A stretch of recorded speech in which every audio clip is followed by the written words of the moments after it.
हर हर महादेव। आज हम रुद्र संहिता के इस अध्याय में जानेंगे कि भगवान शिव ने ब्रह्मा जी और विष्णु जी को कौन से कार्य सौंपे तथा शिव पूजन विधि कैसे करनी चाहिए जिससे फल प्राप्ति हो।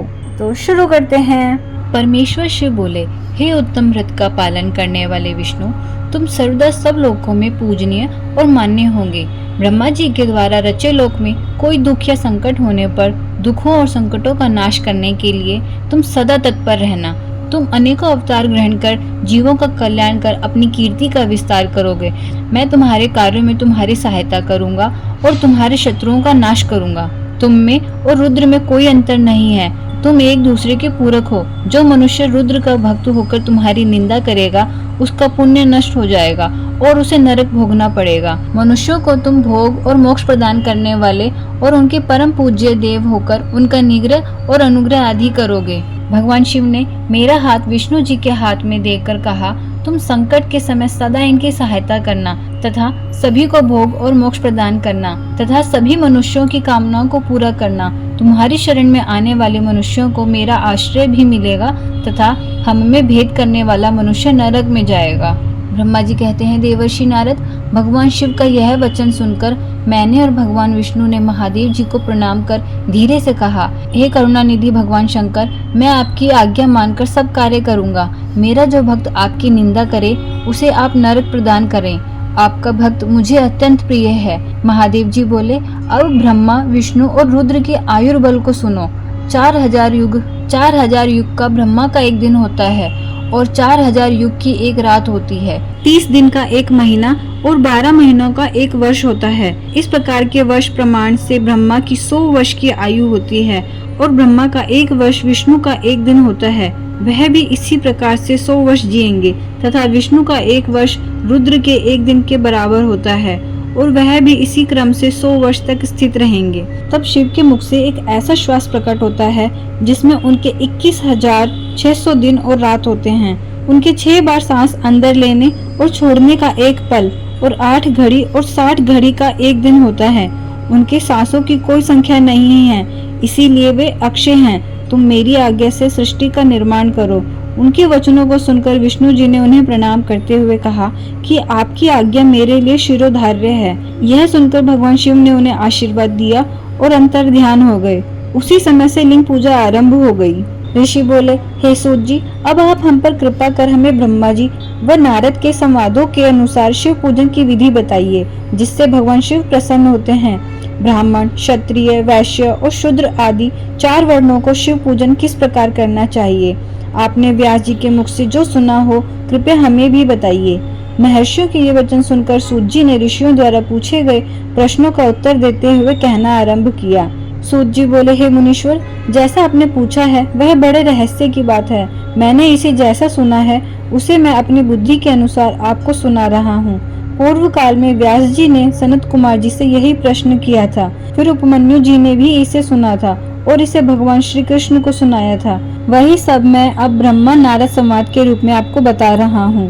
ब्रह्मा जी ने कहा, भगवान शिव की भक्ति सुखमय, निर्मल एवं सनातन रूप है तथा समस्त मनोवांछित फलों को देने वाली है।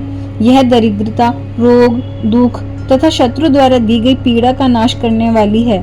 जब तक मनुष्य भगवान शिव का पूजन नहीं करता और उनकी शरण में नहीं जाता तब तक ही उसे दरिद्रता, दुख, रोग और शत्रु जनित पीड़ा, ये चारों प्रकार के पाप दुखी करते हैं।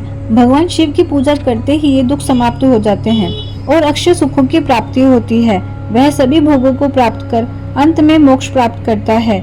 शिवजी का पूजन करने वालों को धन, संतान और सुख की प्राप्ति होती है।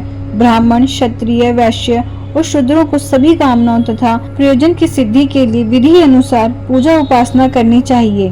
ब्रह्म मुहूर्त में उठकर गुरु तथा शिव का स्मरण करके तीर्थों का चिंतन कर एवं भगवान विष्णु का ध्यान करें। फिर मेरा स्मरण चिंतन करके स्तोत्र पाठ पूर्वक शंकर जी का विधि पूर्वक नाम लें। तत्पश्चात उठकर शौच क्रिया करने के लिए दक्षिण दिशा में जाएं तथा मल मूत्र त्याग करें। ब्राह्मण गुदा की शुद्धि के लिए उसमें 5 बार शुद्ध मिट्टी का लेप करें और धोएं। क्षत्रिय 4 बार, वैश्य 3 बार और शूद्र 2 बार यही क्रम करें। तत्पश्चात बाएं हाथ में 10 बार और दोनों हाथ में 7 बार मिट्टी लगाकर धोएं। प्रत्येक पैर में 3-3 बार मिट्टी लगाएं और स्त्रियों को भी इसी प्रकार क्रम करते हुए शुद्ध मिट्टी से हाथ पैर धोने चाहिए।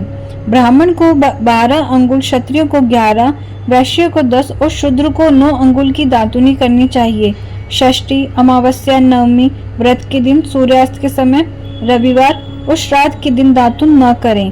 दातुन के पश्चात जलाशय में जाकर स्नान करें तथा विशेष देश काल आने पर मंत्रोच्चारण पूर्वक स्नान करें। फिर एकांत स्थान पर बैठकर विधि पूर्वक संध्या करें तथा इसके उपरांत विधि विधान से शिव पूजन का कार्य आरंभ करें। तदुपरांत मन को सुस्थिर करके पूजा गृह में प्रवेश करें तथा आसन पर बैठें। सर्वप्रथम गणेश जी का पूजन करें, उसके उपरांत शिव जी की स्थापना करें।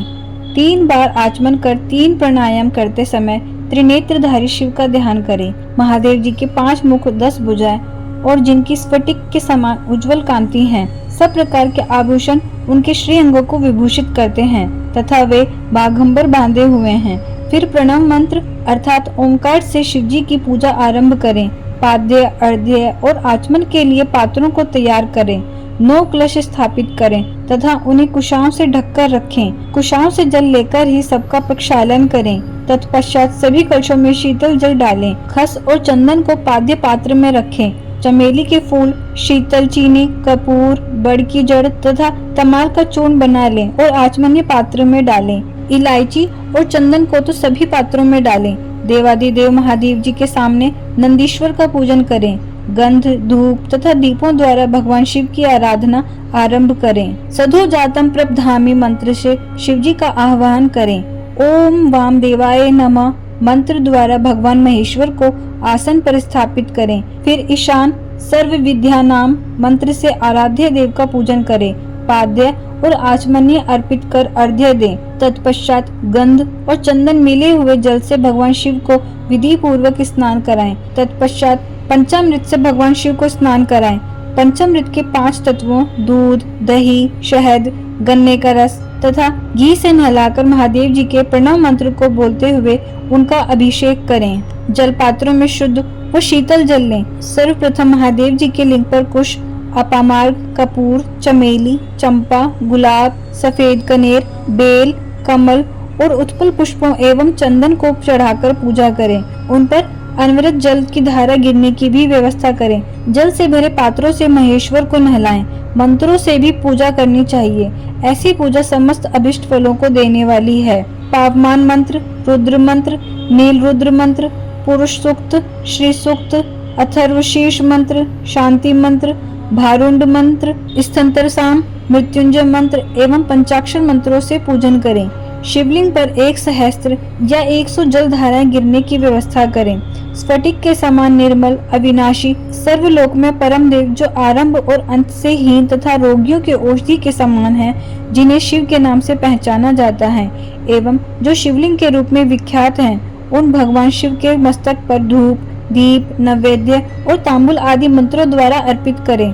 अर्घ्य देकर भगवान शिव के चरणों में फूल अर्पित करें। फिर महेश्वर को प्रणाम कर आत्मा से शिव जी की आराधना करें और प्रार्थना करते समय हाथ में फूल लें। भगवान शिव से क्षमा याचना करते हुए कहें, हे कल्याणधारी शिव, मैंने अनजाने में अथवा जानबूझकर जो जप, तप, पूजा आदि सत्कर्म किए हों, आपकी कृपा से वह सफल हों।